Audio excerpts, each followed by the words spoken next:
to episode 3 of Trapped in My Mind. I'm your host, Seth, and before we even get started today or I introduce my guest, I do just want to say I am very much taken back by how the first episode went. Almost 300 views, and I was not expecting that. Also, just want to say I had lots of good feedback regarding the way that Ross and I kind of opened up, specifically Ross, and I just would like to share that lots of people followed up with him, reached out to him. I got a couple people reaching out to me saying that they gained a lot of respect for him. So that's ultimately what I'm trying to do, is broaden people's perspectives and horizons, and it sounds like right off the get, that's what happened. So again, a lot sooner than I expected, but if you were one of those people that reached out to Ross specifically, that's awesome because it shows, that you can open up and get good feedback from people. Anyway, moving on. Last week I gave a shout out to a Pizza My Life podcast and its creators, Sean and Pizza Eric. And today with me, I have Pizza Eric. Hello, that's me, Pizza Eric. I'm here. Yes, yeah, he is the host of a Pizza My Life podcast. And it's interesting. Now we both have a podcast. Yes. Obviously, I kind of said that I got my inspiration to do one from you guys. I appreciate that. And I think early stages of your podcast, it was very evident who you got your inspiration from. You want to talk about that? Okay, so a couple things. First off, right off the bat, number one, I am hyped and honored to be on your podcast. Glad to have Thrilled you. to have it be on, especially before either one of your brothers. Sean hasn't even seen my apartment yet, so that's fucked up. It makes sense. You want to get the best person you can, the best guest you can. So it makes sense that you have me on. Doing this podcast is going to be very different for me. Yeah. Because I like to joke around. I like to have a good time. So to try to serious it up, try to really just be serious, talk about serious topics, that's a big change of gears for me. Yeah. Well, that's even getting in that mood for me because I've been on your podcast twice and it's been goofy, which I like. But I feel like it's going to be goofy again just because that's the conversations we've had. And our conversations have been limited to pretty much just that. Yeah. But, one of the goals with this podcast is to promote good mental health. And I think one of those ways to do that is through comedy and, goofy conversations. So if it takes that turn, so be it. But laughter's the best medicine. That's what I try. Laughter and music, for me, is what I try to go by. That's a good thing to go by. Here's the thing that I connect with more than any other phrases. Like you hear these quotes, these sayings that you really connect with, and there's stuff you connect with more than others. Mm-hmm. One of the things I connect with more than anything else I've heard, it comes from Chris D'Elia, who me and you, Seth, we have a mutual, we were big fans of, back in the day. Life rips. Life rips. But we can't be fans now. And we're going to get into that in a second. But the saying that really stuck with me, that I love, that I feel one? No. Oh. That speaks to, on a spiritual, deep down level, is that I'm down to have a silly goose time, and that's it. And I feel like that's 100% me. How long have you wanted to say that? Oh, since you hit record. I'm glad you did, because like I said, the first couple episodes, it was evident who your influence was, and now you guys found your own niche, and I really enjoy it. Yeah. But I'm guessing you listened to all of his podcasts just like I did. Yeah, I was a huge fan. Listening to Chris D'Elia's podcast got me into listening to podcasts. Same. Really. Same. Because I didn't really listen to podcasts. I didn't really think I had time to listen to podcasts. I just wasn't interested in them. Yeah. And I'm a music lover, so anytime I'm in the car, just sitting at home, I'm listening to music. So I was like, fuck a podcast. But I saw Man on Fire, his Netflix special, and I'm like, oh, dude, this guy's hilarious. Yeah. And then my buddy Ross from the first episode actually said, you ever listen to his podcast? I'm like, nah. And then I listened to his podcast, and now I've gone back and listened to every single episode from episode 1 till when he got canceled, which was episode 160-ish. Yeah, which was back in May. And it bums me out that he got canceled. A few weeks late, after, he was talking about the cancel culture and all this stuff. And then a few screenshots come out. I remember that night being on Twitter and just seeing all the screenshots pop up and the retweets, and all of a sudden he's trending.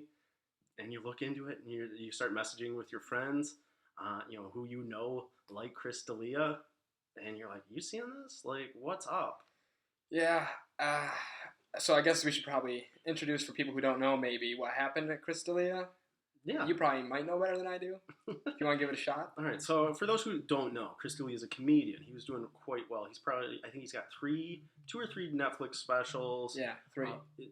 Very popular comedian. He had a good podcast, all this stuff, all the works. And he was then on season 2 of the show You. Oh, that's very ironic. Where he played basically himself, but there was a twist to the character, and the twist was that he was into these teenage girls. And I think this was like the second time, because I think he also played a guy who kind of preyed on teenage girls in a different show. Whitney or no, it wasn't Whitney. I think it was Workaholics. Okay. I think he guest starred as that type of character. 2-time creep. Yeah, and so people were like, "Wow, you like really play that really well," and he of course played it off. Like he's like, "No, I would never." Like obviously, like it's just a character. That's what acting is. Well, a couple months later, all of a sudden, all these screenshots start popping up, and all these stories from girls talking about how he was in their city to do a show, and he'd be messaging with them, inviting them back to his hotel room, and all this stuff, and about how he would prey on them and try to hook up with them. Mm-hmm. And you hear this stuff, and it's so disheartening. And all of a sudden, guys like us, we're such huge fans. What do we do? It puts you in a weird position. I think that's that will kind of lead us into the conversation of cancel culture. But starting with him specifically,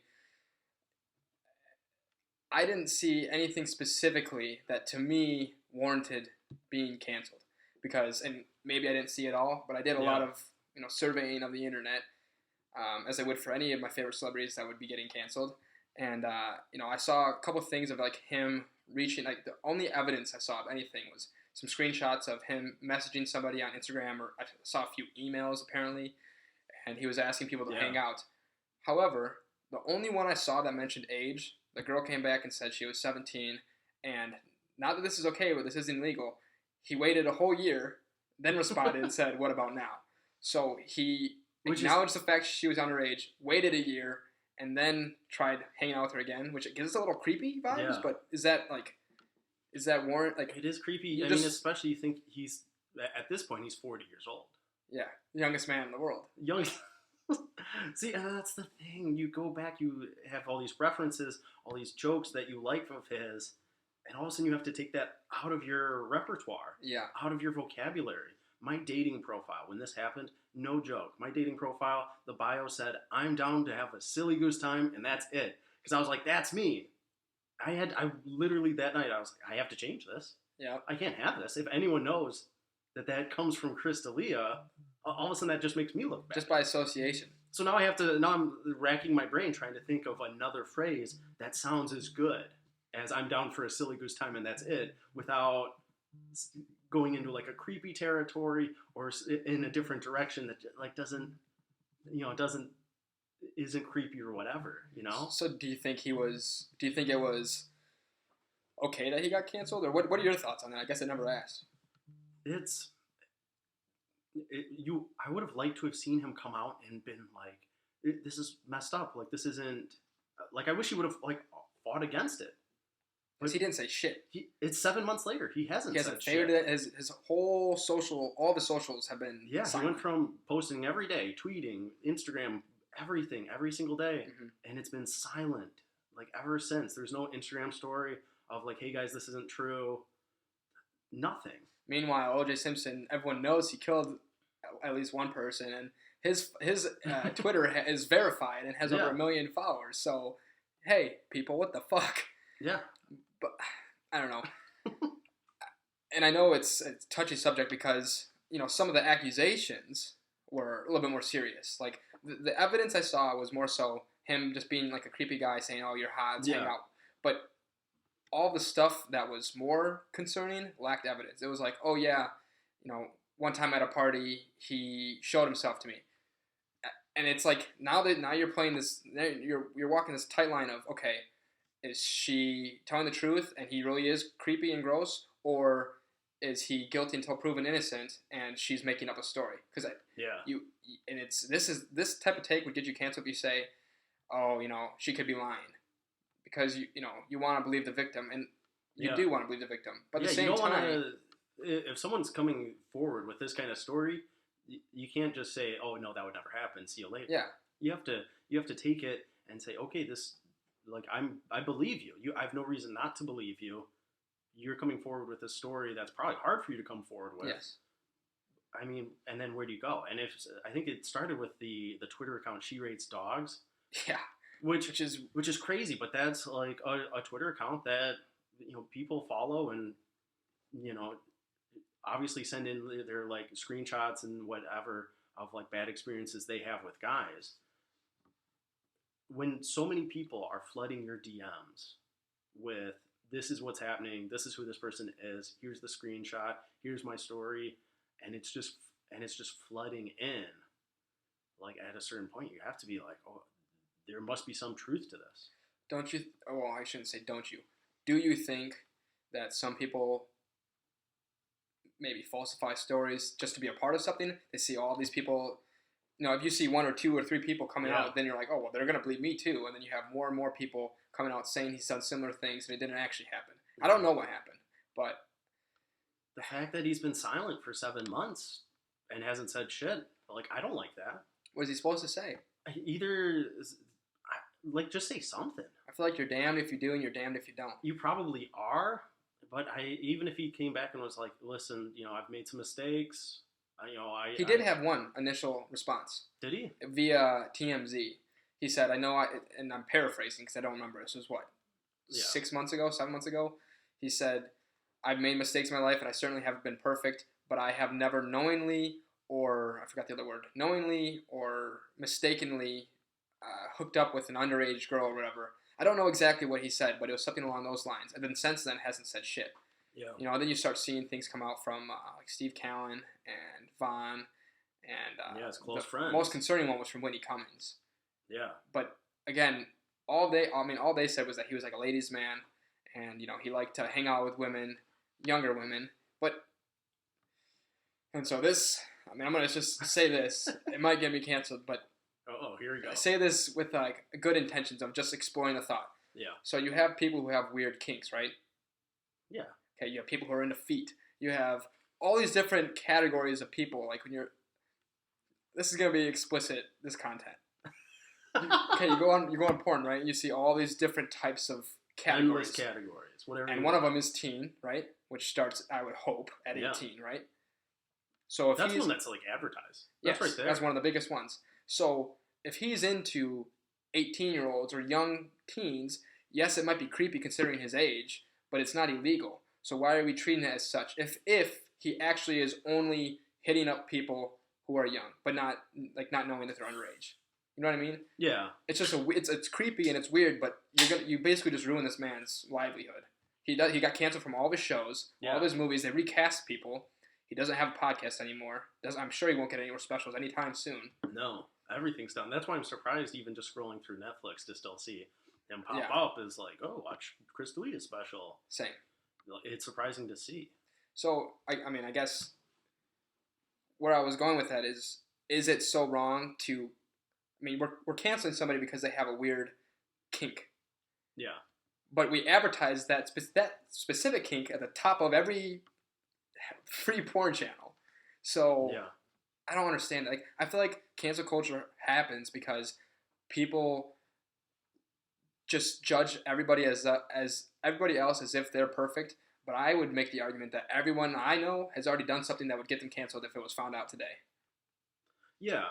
Everyone has stuff that they regret in their past. The thing I think about is if say I'm on the road, say I'm a fellow comedian and Chris D'Elia is one of my good friends. I'm in that situation of Brian Callen or Whitney Cummings or whatever. I'm on the road with them and we're touring, going to shows, whatever. Think about how you are with your friends. Or do you ever really like snoop over their shoulder and go, oh, who are you texting with? Who are you? Is she of age? Like, that would never cross your mind. No. You would never be like, oh, what are you doing? Who are you messaging?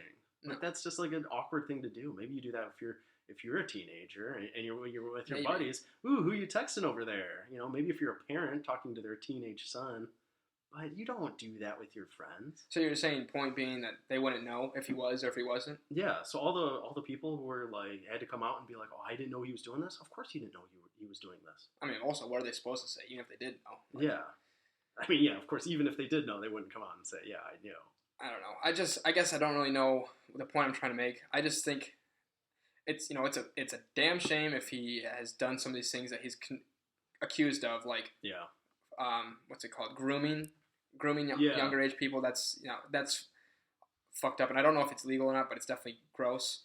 But if he really does just like 18, 19, 20-year-old girls, do I think it's weird and creepy? Yes. Yeah. Do I think that everything should be taken from him because of it? I don't think so. That's the thing about cancel culture, right? Is that when you get in these situations where you do get canceled, what is this person allowed to do now? Are they allowed to go be a writer on a show? Are they allowed to go work at McDonald's? What is the next step for that person? Where are they allowed to go? That's the thing with cancel culture. I don't know. How do you come back from this stuff? I mean, we've seen Louis C.K. try to come back. I haven't watched any of his stuff. He released a special on his own website. Yeah, that was like all he could do. Yeah, because you're not going to get any sponsorship from any of these big brands because they don't want to touch anything that could be controversial. Exactly. Which is annoying to me, just because I just hate the idea that and you see this at work too, any professional setting or when there's a lot of eyes on you, you have to be perfect. And I don't get that because no one is perfect. And I know that's so cliche to say, but I mean, dude, and you can't, and like we already said, he can't say anything back. Yeah. So he just has to shut up and just accept that he's fucked. Yeah, I mean, but you mentioned O.J. Simpson earlier. He went to jail. He did his time. Mm-hmm. What's the time? How many years of silence does he have to go through before he can come back and do something? You also have to find him guilty. What happened to the idea in the United States of innocent until proven guilty? So you can make all these accusations, and they very well could be true. Yeah. But if we're supposed to be abiding by that ideology of innocent until proven guilty, he has been proven guilty for shit. But for a lot of people, they see some screenshots, and that's all the proof they need. Well, and I think that's a big issue. And that stuff's so easy to just manipulate and make it look whatever way you want. Oh, Photoshop, some messages together. You can create your own. I could literally have you text me whatever I want you to say, make the contact, some girl, and be like, oh, look at what she was saying, even though it was you, and I was or I can do it myself. Yeah, screenshot it. There it is. Upload. And even people who grab audio, if he has a podcast, you could take all these different little sound bites, edit together, and make it sound like he's saying something really bad when he's not. So you never know what you can believe based off of what you see on. And I saw those things, and my first reaction was, ooh, this doesn't look good. But then, I started seeing, I kept looking for more and more and more evidence. I'm like, I don't see anything concrete here. Yes, there's an alarming amount of people coming forward, and maybe I'm a dickhead for saying this, but, just because there's a lot of people coming forward doesn't mean that I believe all of them. And I say that just with caution because I know, you want to believe the victim because it is difficult for them to come forward. And if they're constantly not believed, then they won't come forward. But I mean, you see this kind of over and over again. And I don't know the specific. No, it was Sean Oakman, right, from Baylor. He was a football player. Okay. He was huge. I feel like it was my senior year or junior year of high school. This guy was fucking huge. Supposed to be going to play pro. He got falsely accused of rape, right, which is a very touchy subject. Yeah. And obviously, he got all of his attention taken away from him. 4 or 5 years later, down the line, the lady comes out and says, I made it all up. It didn't happen. But now he's not going to go play in the NFL. He spent 4 or 5 years away from football, and no one's touching him. Yeah. So the damage is already done. Yeah, you've already messed up his life.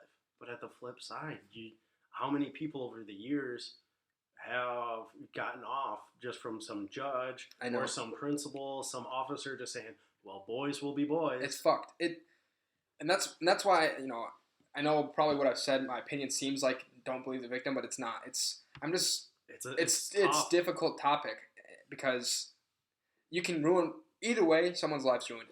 If you make the accusation and it's false, well, you just ruined that guy's life. But if it happened and you don't say anything, or if it happened in general and you do say something, it's fucked that it happened, and there's no words to describe how shitty that is that you were a victim of whatever the crime may be accused on you. But this specific case with the Chris D'Elia thing, I feel like especially when it's a celebrity involved, unless I see proof of all these different things, or if they come out and say, yes, this happened, I don't know. Especially with his, like, he literally said, he didn't knowingly ever try to get with anybody under the age of 18. Yeah. And all of the evidence shows that to be true. But, I don't know. Yeah. It's tough, though. Do you think, because of stuff like this, the cancel culture, do you then look back on your own personal life, relationships you've had, and think, did I ever overstep a bound? Did I ever do something and not even know about it? Oh, not going as far as, like, yes, you didn't rape anyone. But, no, like, if you anything. ever just made someone uncomfortable and you didn't know about it. I feel like I'm walking on eggshells, and I'll give you an example. And again, I'm probably going to get myself canceled this episode. And I honestly, I'm saying all these things with caution because I like to discuss these ideas. I'm not saying I'm super strong on any different side. Yeah. But so obviously, and forgive me, I don't remember her name, but the female kicker, right? Yeah, Sarah Thomas, I think. Yes, I'll come right out and say it. She's a better athlete than me. She's playing 2 college sports. I didn't even play high school sports, so yeah. I'm not saying that she's a bad athlete. But to your point, do I ever question things I said? I sent to my group chat of buddies. There was a interview she did after her first game when they lost 51-0.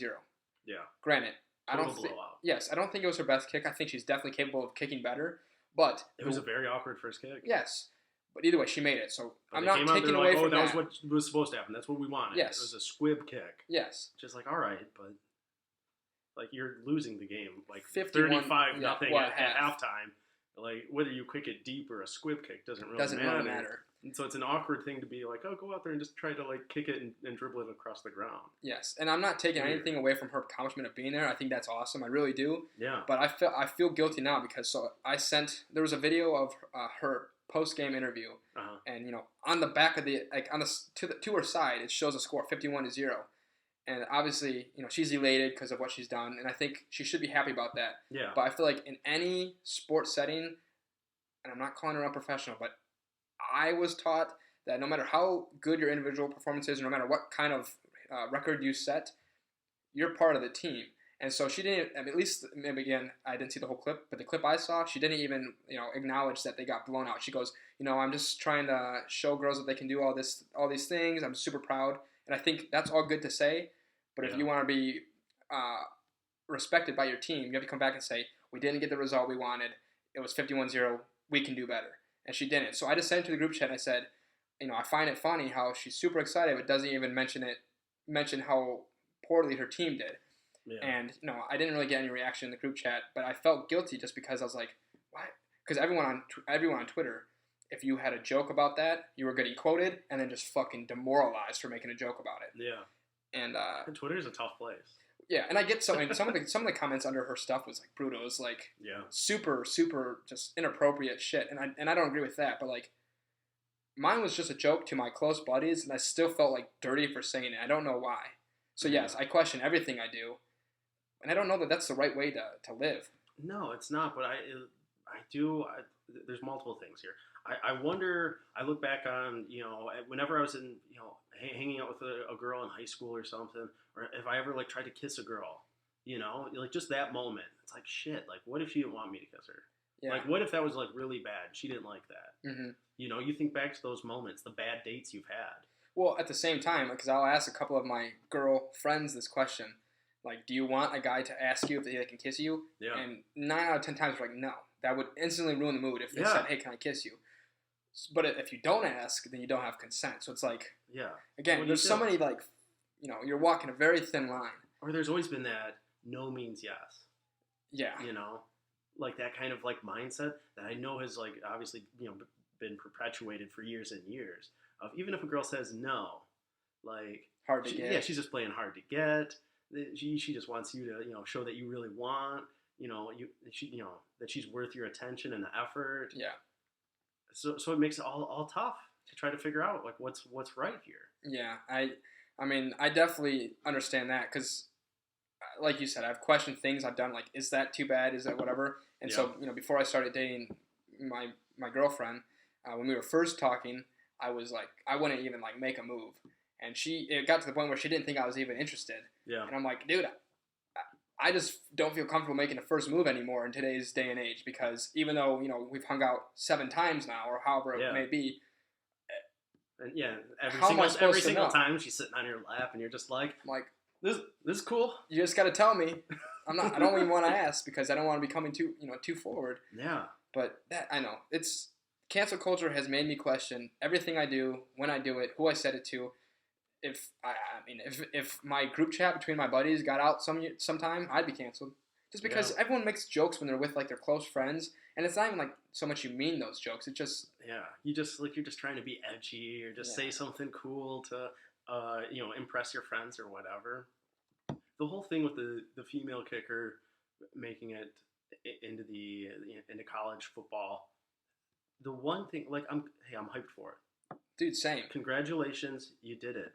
But you need to realize that you're not just impacting your team, you're impacting the other team as well by doing that. If she's out there for a kickoff and it's a real kickoff and you're a kick returner and you catch the ball and you're running and you break a few tackles and you see that end zone, there's one person to beat and it's the female kicker. Yeah. And your option is to truck her over or go out of bounds. Yeah.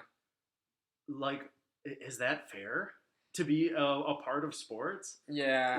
Like, do I want to be the guy who tried to leapfrog over the kicker and accidentally kicked her in the face? Because that's happened in the NFL. I know. And, I wish we were discussing this with another like woman present, just because I don't want people to be like, "Oh, you're two guys, you can't." But these are our opinions, and what you're saying, I've experienced playing hockey. Like the first year or two, we could hit. Yeah. One team, I'm not going to say the person, even though I know everyone would know the girl by their last name because it's a famous person's kid. Either way, she was good at hockey, very good. Wayne Gretzky's daughter. No, but very good hockey player. Either way, it was hitting, and like if you hit her, you're an asshole. Right. But if you don't hit her, then you're an asshole because you're not playing. You're not treating her like as just another player. Exactly. But it's like, or if you hit her and you get fucked up, then you get made fun of by everybody. And if you hit her and you fuck her up, then you're an asshole for going and targeting a girl. So it's like it puts you in a very difficult position, and I think that would be similar. Like if I was one-on-one with a girl, she could very well destroy me. Who knows? But I wouldn't even want to take that chance because either I'm coming out of it being an asshole or I'm coming out of it just being shamed because I just got destroyed. So do you want to be the guy that goes viral of like no, no, you don't. But at the same time, if she got out there and she fucked somebody up, by all means, I'd be in her corner like, yo, she just fucked you up. I'd be putting down the other guy too. See, that's the same thing. Imagine you're an up and coming sports professional and you get wrecked by some girl playing football. All of a sudden, your confidence is shot and you lose your confidence. You can't even play anymore and it derails your career. Mm-hmm. Or you go viral because you just demolished her on the field. Yeah. And they're like, wow, man, watch this guy beat up a girl. You don't want to be known for that. No. We're treading dangerous territory. It's just the questions that come with a girl being on the football field. It's a very physical sport. If you're going to be out there, you got to be ready. Yeah, You got to be. You're taking a lot of. You're taking the risk. Football is a dangerous sport. It will. I fully agree. It will wreck your brain. I fully agree. The whole separation of women and men in sports is a topic that, like you said, I question exactly what I share on recording because if I say the wrong thing, I could tick off a lot of people. Yeah. But like, you play a dangerous game with this podcast. I do play a dangerous game, and I hope people who know me know that I'm not like trying to like say that they can't be equal. Yeah. Because I think there's a lot of women who are a lot better athletes than a lot of guys. But at the same time, if you're going to be coming in, for example, if there was like let's just say there was in the same position as the female kicker, right? There was a guy who, got in a car accident and like was told he wasn't going to be able to play sports. And it took 2 years and he finally made it to the team and he made a similar type play and had a similar type interview. I think he'd get roasted. I don't know. I think he would. I think there's certain moments where it's such an accomplishment where, hey, it's nice. Mm-hmm. It's nice to say, oh, the team. But there's certain moments, and I think, this kicker as well, where it's like it's kind of bigger than the one game. Okay, I could be being an asshole. Being on that side of the fence. I don't think you're being an asshole. It's tough. Yeah. It's tough because you have those traditionalists that are like, oh, you should always be saying, oh, the team. It's all about the team. The team. Yeah. Well, you can, like I said, you can acknowledge what you did was great because I think it was. But you should, if you want, and this is just in my opinion, if you want to be respected by your team, you should bring it back to this was a team effort. We didn't get the outcome we wanted, but we're gonna do better. Just bring it back. Yeah. And maybe she did. Like I said, I only saw like a 2-minute clip, and I watched the whole 2 minutes. But like I said before, you can soundbite anything, you can chop it up. Yeah. So she very well could have addressed the That team. could have been literally the next question. And if it her. was, then I do apologize. But I didn't see that, and that's just the one thing that bugged me. But I felt guilty for even voicing that frustration. Like, yeah. And I guess now that I'm saying it, if I would have saw a guy give that same interview, would I have had the same reaction? I don't know. No, it wouldn't have even been on your radar. You might be right. You know. And then I feel really bad. But that's the way I'm conditioned, or that's the way I don't fucking know. I'm just gonna shut my mouth before it gets too bad. Either way, hats off. Like the slogan, the catchphrase of your podcast? What? I'm just gonna shut my mouth before it gets too bad. No, because I want to challenge the. Put that on a T-shirt. I want to. Yeah, we'll see if no one would buy it if I'm canceled, but I want to try to challenge the idea of cancel culture. Like if someone's hearing what I'm saying and is actually offended by it, I would like. Even if you don't come on the podcast, message me and explain to me why. Our so teams are open. Yes, I still have to learn my handles, but yeah. Either way, I don't want to offend anybody. So if I am, help me understand why it's offensive, and we'll go from there. And that's the whole idea of this. I want to hear people's opinions, and so I was explaining this the other day. This might get a little off track, but somebody asked me why I wanted to do this, and I was saying I want to hear people's opinions because everyone's got one. And everyone's got a background, and if you tell me just your opinions, I'm probably confused because maybe I don't agree with you. But if you tell me just your background, then I'm equally as confused. I can make assumptions of what your opinions would be, but really what I want to do is, okay, here's your opinion. Explain to me what from your background you think caused you to have that opinion.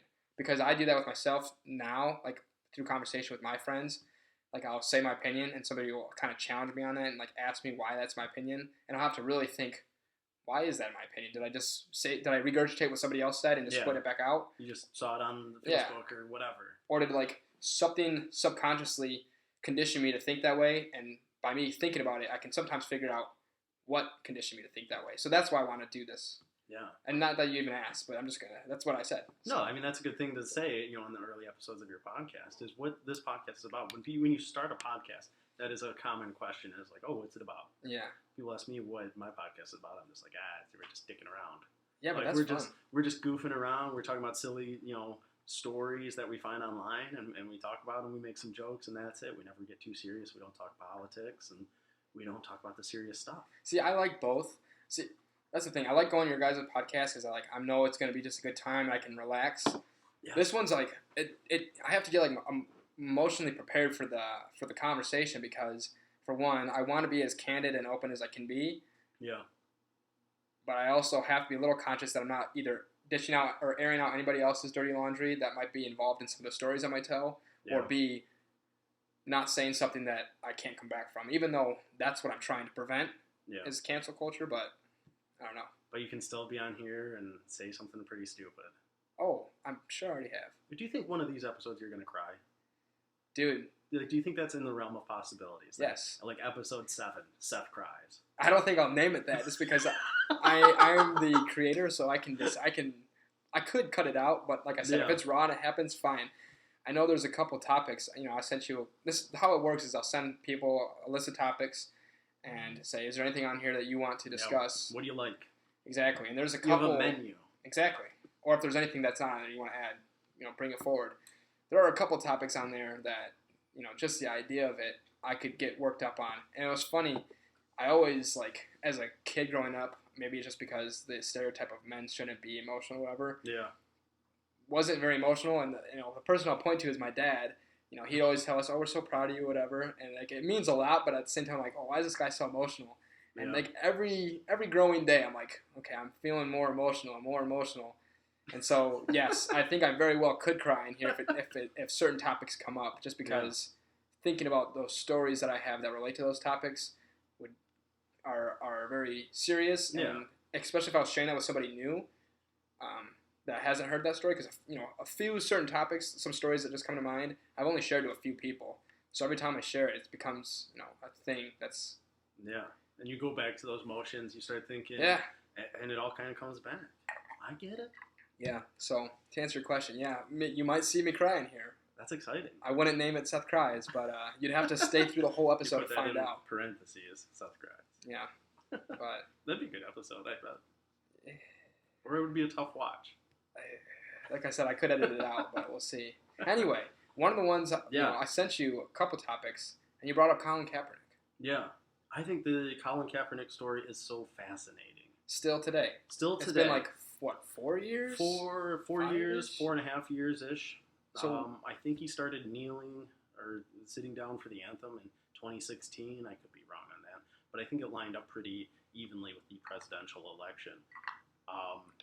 He started off sitting on the bench. That's what, and it was in the preseason. Was he their starter at the time?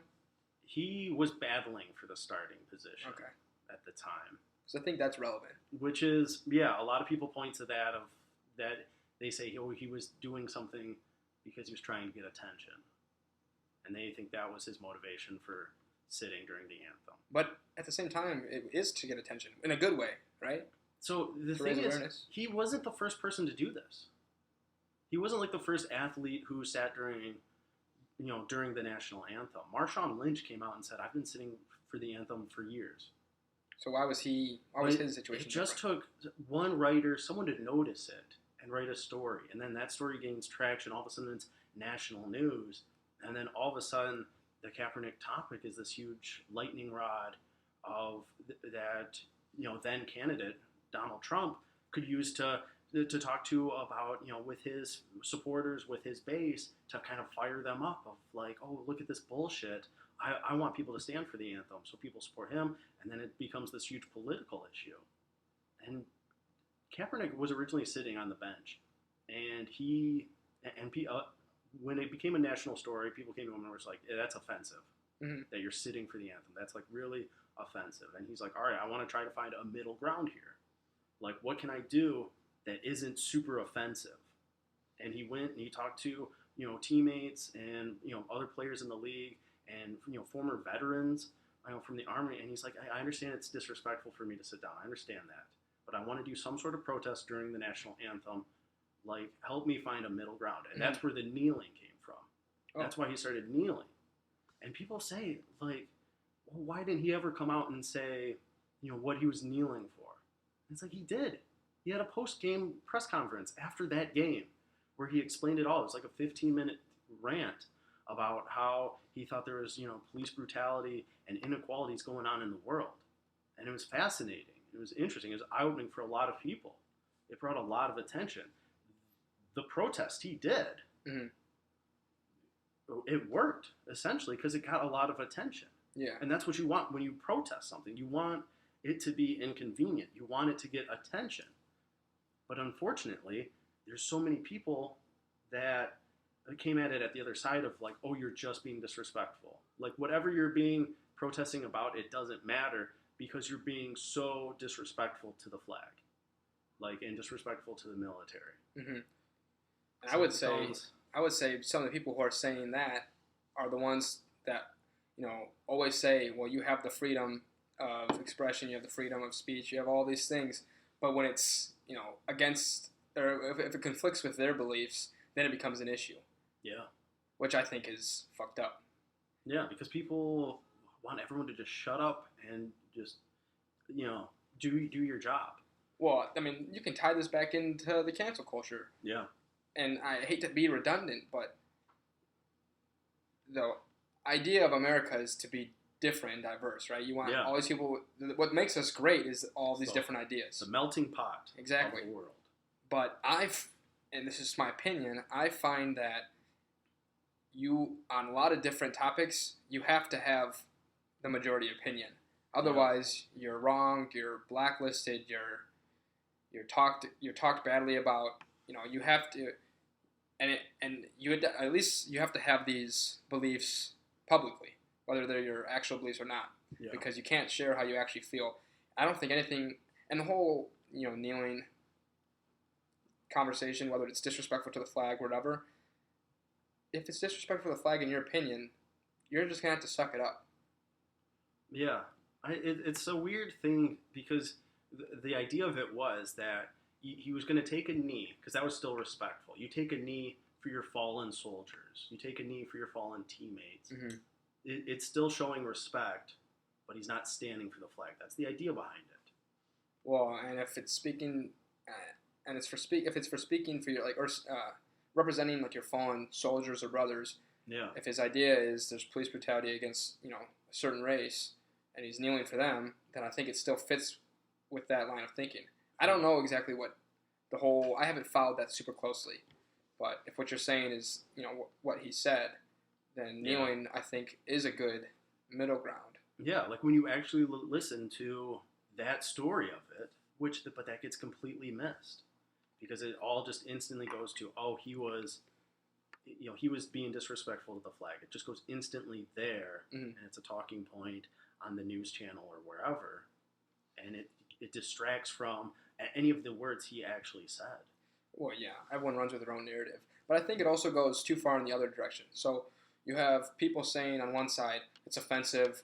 He's doing this and it's disrespecting the flag. He's doing this for attention. Those people are too far to this side. Yeah. But then you have people who 4 or 5 years down the line are saying, I don't know why no team's signing him. He needs to be playing. Listen, in my opinion, yes, he never should have been blacklisted from the NFL ever, in my opinion. And maybe even the first year or two, a team should try bringing him back. But at this point, 4 or 5 years removed from the game, NFL level of football, you're not coming back and making a difference. No, he's not coming back, and for everyone's sake, he's not coming back because it benefits him at this point to not come back. Well, isn't he making like crazy money? He has, from the sponsorships now. I would compare him, and hopefully I'm kind of right in saying this, but I compare him to kind of like a modern day version, with the way he's respected and revered, it's kind of like a modern day version of Martin Luther King. Okay. You have to elaborate because he's standing up so much for, he's viewed as, such a figure, for the African American community.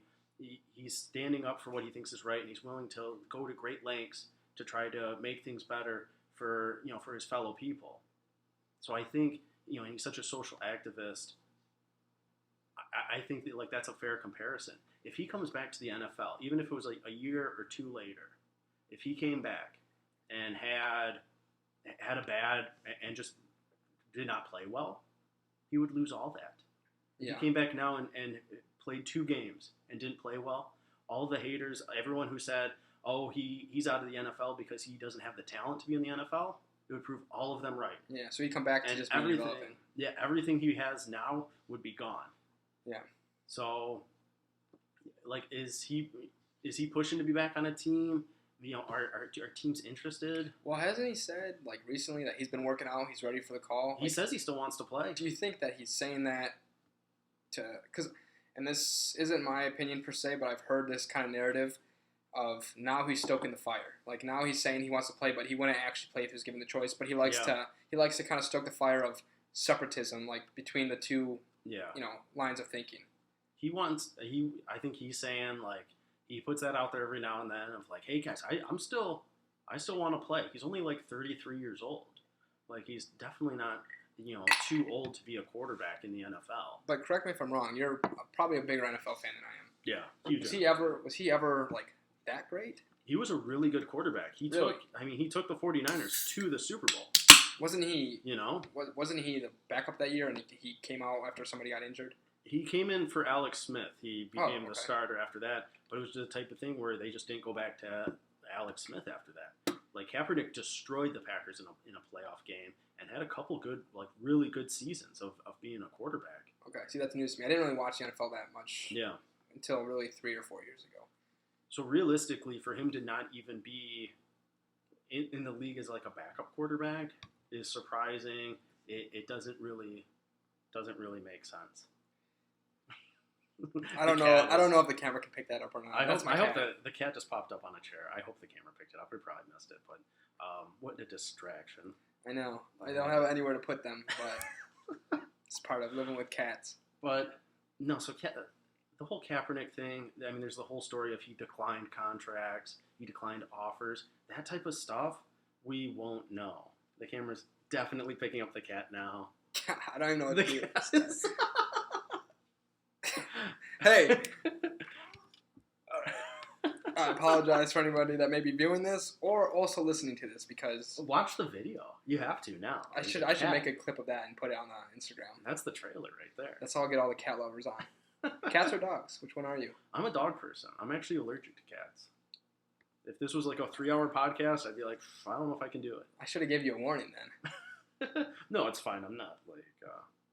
It'll be a few hours before I start choking. Yeah. Well, tying back to the cancel culture, one thing that I find kind of interesting is it's so easy to get canceled nowadays, yet one of the most common forms of generating income, at least in our generation, seems to be OnlyFans. Yeah. You want to talk about that? Yeah. Seth, are you going to start an OnlyFans? I already have one. Really? Just kidding. I don't. I don't have one. Some guys do have OnlyFans. I've heard. I've heard. It's a weird thing, I think, to be out there. It's obviously something that a lot of sex workers use. I have friends that have an OnlyFans that they promote it on their Instagram with their stories. Sign up for my Instagram. You have people you know? I have people I know. Won't ask for names. No names. Interesting. But I do have. There's a couple of people I know that have an OnlyFans. They promote it on their Instagram. They run promotions to sign up. All this stuff. Like they post about it every single day, and they post like their censored previews of like, oh, you can see a lot more on my OnlyFans. Yeah. It's $4.99 for a month or whatever. Yeah, and people make buku bucks from that. One of my friends actually it's like she's making a living off of it. She's making good money. Well, you see all these things I see it mostly on Twitter of, you can make fun of my profession all you want, but I'm 18 or 19 and just got this house. Yeah. Now, granted, who knows if it's true or not, but point being, I've seen lots of different cases of people saying that they've made lots of money from OnlyFans. Yeah. So I guess what confuses me is, and I personally don't think that you should be canceled. If you want to make money, do it any way you want. As long as it's legal, and that is. Get your money. I'm behind that. I'm full support. But at the same time, so many things that are, I should say, maybe more appropriate can get you canceled, but posting explicit pictures for profit doesn't get you canceled. Why is that? I think it's just, I think it's the classic, like, double standard that women kind of face, where it's like there is this market of these guys that it's like, oh, I want to see you naked, I want to see these dirty pics, but it's also the kind of like the shame of like, oh, she's such a slut, she just, she posts these dirty pics, she has an OnlyFans. Mm-hmm. So it's that like double-edged sword where you can, publicly denounce it of like, oh, that girl's a slut, like I would never date a girl who has an OnlyFans. But then you're looking. And then you're subscribed to her OnlyFans. Yeah. Well, and so here's my question. Chris D'Elia got canceled because he was interested in younger women. Yeah. I would make the argument, I don't have an OnlyFans account and I'm not subscribed to anybody, but I know people who have accounts, or I should say I know people who use it for different people's accounts, and I would say that I know a lot of people who are on OnlyFans that fall between the age range of 18 and lower 20s, like 23, 24. Yeah. So isn't that the same type of people that we just canceled Chris D'Elia for liking?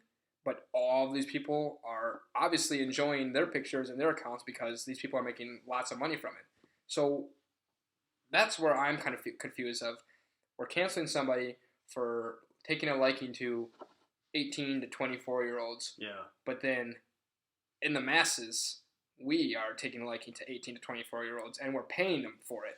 I think that goes back. I like how this podcast has gone full circle all the way back to Chris. That wasn't even intentional. I'm just saying, I'm still hung up on Chris D'Elia. I loved his comedy. I know, he was really funny. To bring it back though, like that 18 to 23, 24-year-old range, that is like such a like sought after range.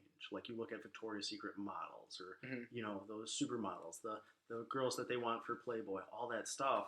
They're all these young girls. You look at the age range of girls that Leonardo DiCaprio has dated. There was a graph that showed that when they hit 25, he breaks up with them. Dude, that's another thing is you see all just these nuts. And I don't know them by name. I'm glad you said Leo DiCaprio because for one, everyone loves Leo DiCaprio. I haven't heard anything bad about him. He's awesome. Exactly. But so you have all these famous guys who are publicly dating people who are half their age. They're not canceled. So what the fuck is the difference? What did I miss? What did I miss in the whole Chris D'Elia thing that got him canceled? I don't know. I think it was because he was going after girls that were younger than 18. I only saw Like, one. I think that's where it was. And the other thing that makes it different, I guess, is Leonardo DiCaprio is going after a Victoria's Secret supermodel. Oh, so And not just some random girl online. okay, and if he's grooming underage women, or if he's actually getting with underage women, I think there's an issue. Let me just make that known. Yeah. But like I said, I only saw one evidence of a person saying she was underage, and he waited a year until she was 18. Anyway, you're gonna see more evidence this week as people send it to you. Send it to me. Change my opinion. I would encourage that. Yeah. Anyway, I would make the argument that you can look at, let's say you don't know the person on Instagram. You look at somebody's account. How do you know if they're 18? Yeah, you have no idea. So you can look at the young girls and just have no idea how old they are. Young with makeup and the way girls dress, it's very easy to make a girl that's 16 look 22, 25. And so my point being, you're better off not even going down that route anyway. Like, don't message somebody creepily. You're better off doing that, right? I know. But don't slide into anyone's DMs. That's the moral of the story. Don't go down in the DMs. That's a song. Go down in the DMs. Hey, go down. Either way. So he did that unknowingly, supposedly. If what he's saying is true, let's just assume it is. He slid into the DMs of somebody who was 17, 16. He didn't know. Is it still creepy because he's 40? Yes. But at the same time, if you don't know that somebody's 18 and you didn't do anything with them, you're being canceled for it. I don't know. It's a tough situation. The whole sure thing is tough. But the OnlyFans thing, let's talk about that. Mm-hmm. Are you familiar with Belle Delphine? No. She's Is she the one that does like the anime shit? She does the anime shit. She made headlines a few months ago because she was selling her bath water. And it sold out instantly. Like dirty bath water? Yeah, like she took a bath and then bottled it and sold it. And for like each bottle was like $30 or whatever. If you're buying her bath water, please let me know. I have some questions. We want you on this podcast. I really do. Because it's crazy. So, but I guess she has an OnlyFans. Okay. She said the other day that she makes about $1 million a month. Holy on shit. OnlyFans. Maybe I need one. Yeah. And so she's going to release her first porno, I believe she said, on Christmas. And she's going to sell the condom that was used in the porno. Oh. Right? So why aren't we canceling the people that are buying that shit? That is disgusting, in my opinion. And again, I'm going to take a strong stance on that. That is disgusting. We can take a strong stance. Okay, together. Don't buy used condoms. What the fuck? Well, dude, okay, I don't know the name of this website, but... it's onlyfans.com. No, not that website. A girl I know, I don't want to say who, but I know who it was. Specifically told me about this website that you can sell your used underwear on to fucking freaks of the internet for money. That is really good for the audio. And it would be like $30 or $40 for a pair of used underwear. And if you had a mess in your underwear, it's worth more. Yeah. So why the hell are we not canceling these fucking perverts that are buying all these things? Because those are your unknown guys. Those aren't the like celebrities. Those are the unknown people. That's the user 1524193. So that's the issue, is that we judge celebrities under a different microscope. So the last episode with Jeremy, we were kind of talking about, do you understand the pressure that comes with being famous? Yeah. And that's the type of shit. You can be a completely normal person, or in this case, maybe it's not so normal if you're buying these types of things. But if you're a normal guy that's just working a 9 to 5, no one's going to bat 2 eyes at it because they won't know. But if you're a comedian, all it takes is one person finding out, and you're fucked. Yeah. So, man. The pressure is on. Every single day, everything you do, there's people watching. Everyone's got a camera with them. They could catch you doing some bullshit. Yeah. And it just takes one person. And then you're on the internet. That's what you're known for. Yeah. So do you think these OnlyFans people, well, I guess I'll just ask, do you know, so the people that you know that have OnlyFans, do they have other jobs aside from that, or is that their... So, I know 2 people who have OnlyFans. One girl, OnlyFans is like her primary thing. Okay. She's making so much money from it. Good for her. That she is set. Like, she doesn't have to work. She doesn't have to have a job. Good for you. Get your fucking money. I if would. that's how you want to do it. If anyone cared to see my itty bitties, I would do it. But no one would care. Well, you got to make that OnlyFans and see if who subscribes. We'll see. No, and then my other friend, she still has another job on, outside of it. Like she's not making enough from it, for it to be her primary income. See, I would just be concerned of.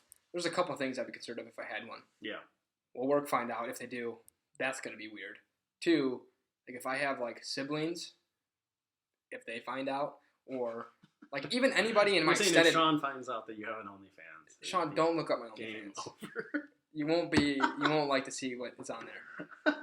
No, but like, dude, like, that's, I guess, and I wish you were a guest that had OnlyFans so I could ask you. Not saying I wish you had one, but. Well, this is, put the call out. If you have an OnlyFans, come be a guest on Trapped in My Mind with Seth Atkinson. I do have questions, like, because like I said, I'm all for it. You want to do it, get your money. Get your money. Like, there are some, like, if I had one, I'd have some concerns. And I'm wondering if these people who have them have those concerns, or they really just don't give a fuck, or if, like, their family knew or found out, they'd be supportive of it.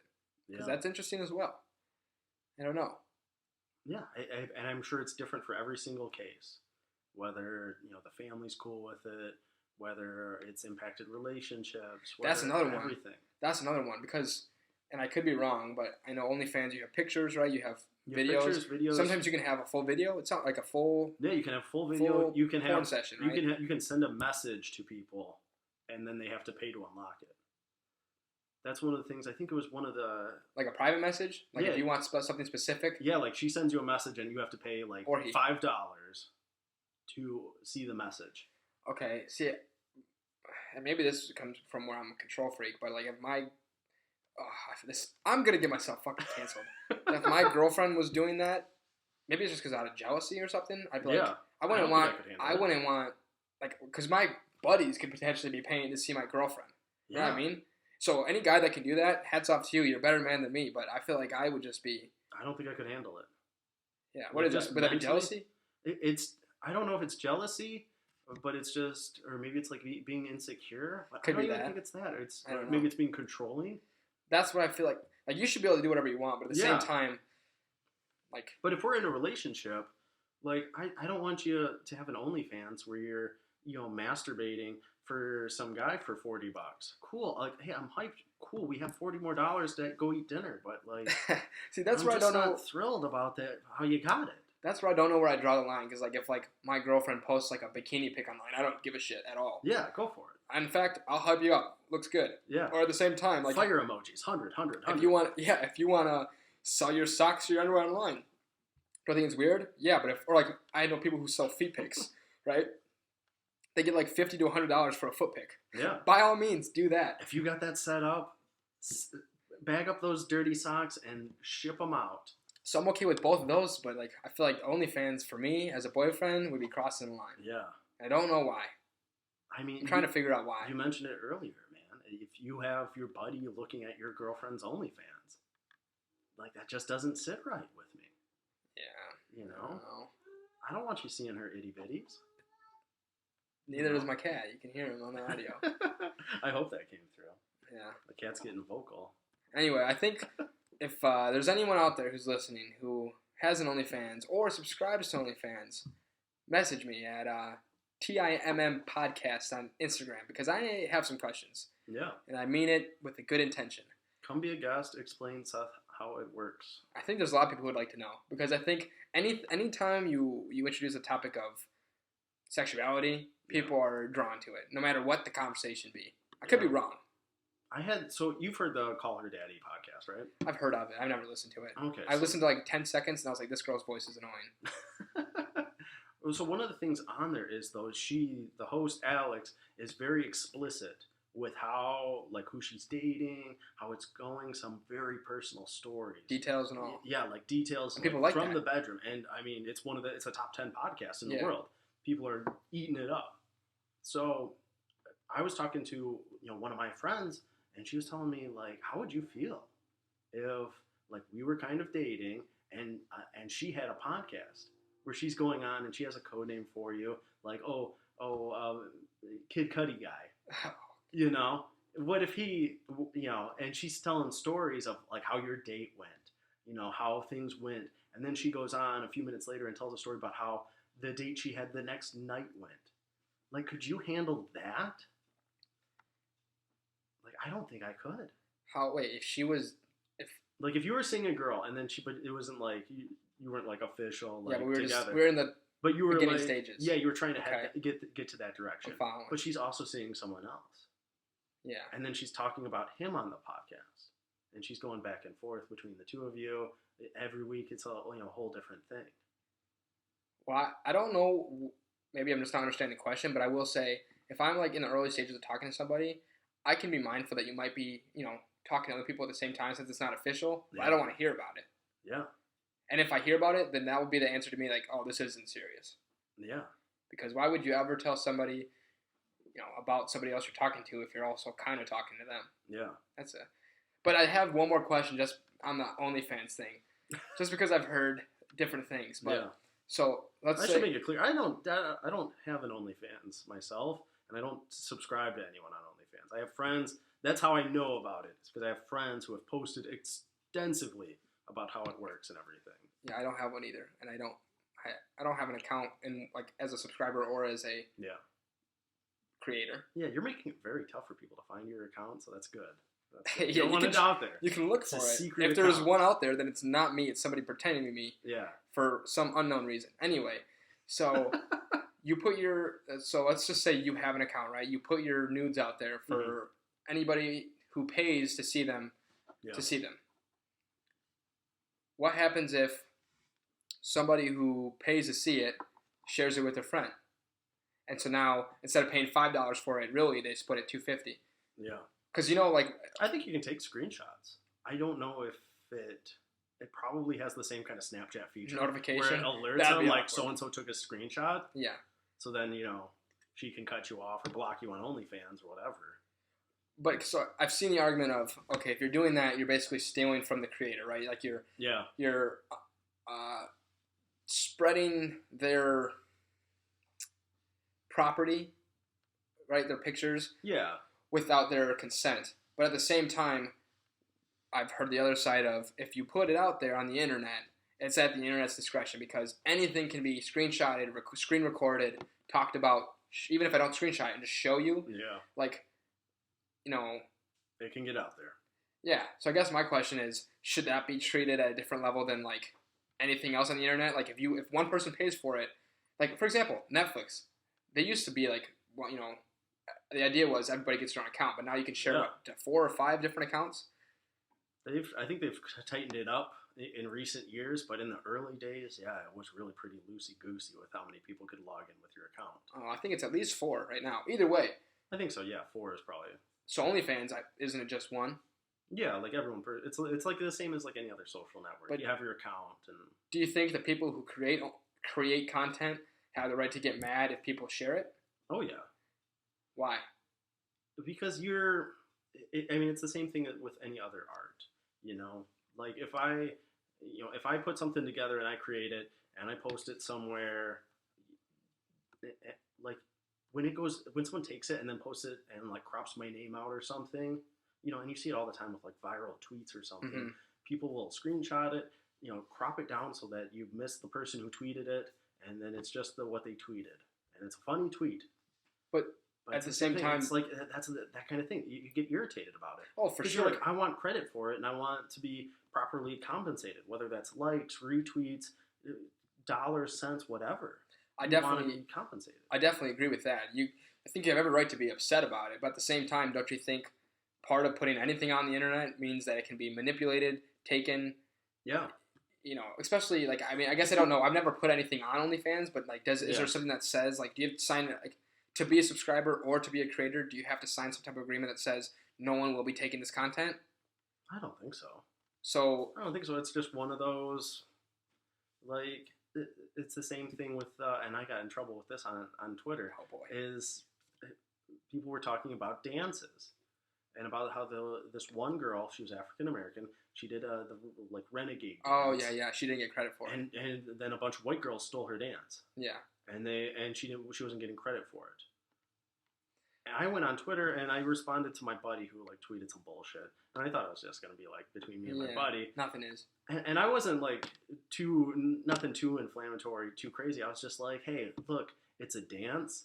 You can stop any wedding. No one knows who choreographed the wobble or the Macarena. No one knows.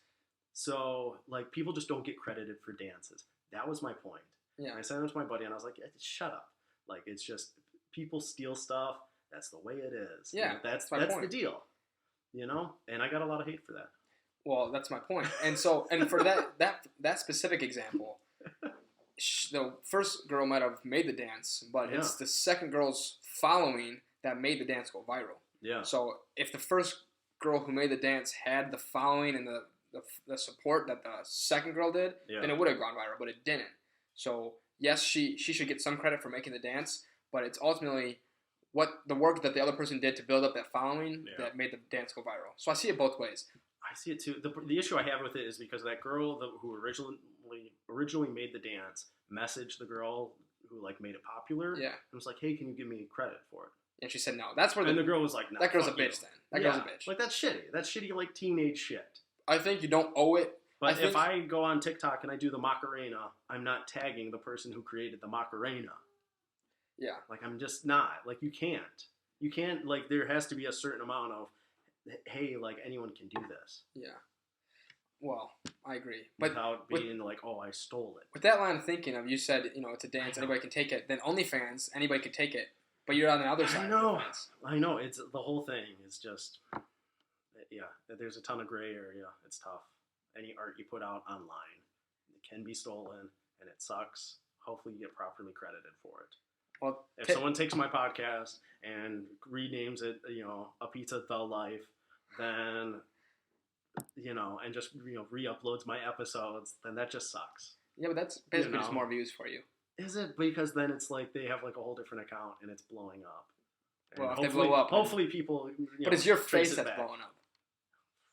Unless they do like a really good job on the video. Just make it line up. Screen over it. I would love to see it. I hope people think that highly of me to put that much effort into stealing my podcast. Well, if you like Pizza Eric enough, steal his podcast and we'll have you on. Yeah.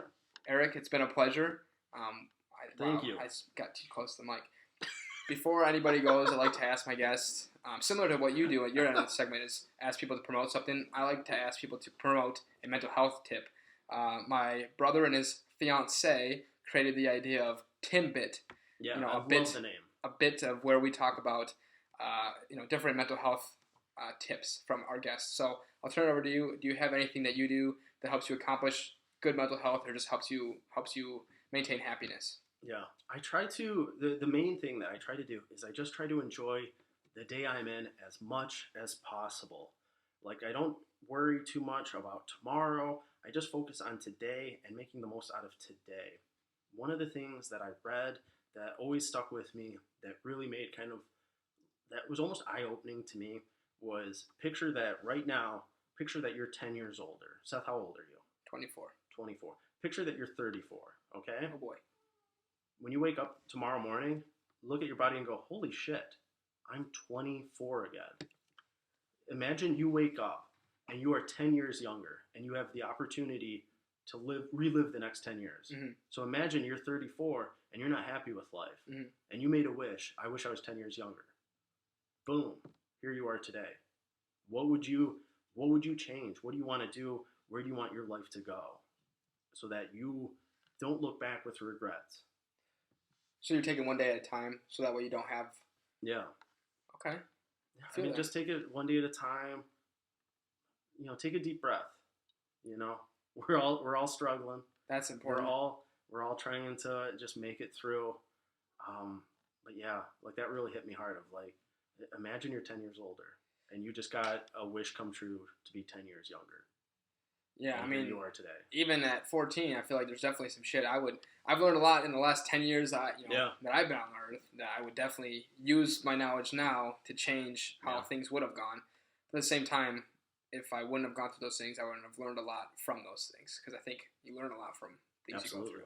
From the mistakes you made, the stupid shit you say. Which I might learn from this episode, because I couldn't imagine we'll see. starting a podcast at 24. Here I am. Anyway, I also just want to give you a chance to plug your podcast if you'd like. Yeah, so I do a podcast with your brother, Sean. Middle brother. It's called A Pizza My Life. We are on YouTube, on Facebook, Instagram, A Pizza My Life Pod. So you can find us, check us out. We've had you on, of course, Twice. episode 9 and 47.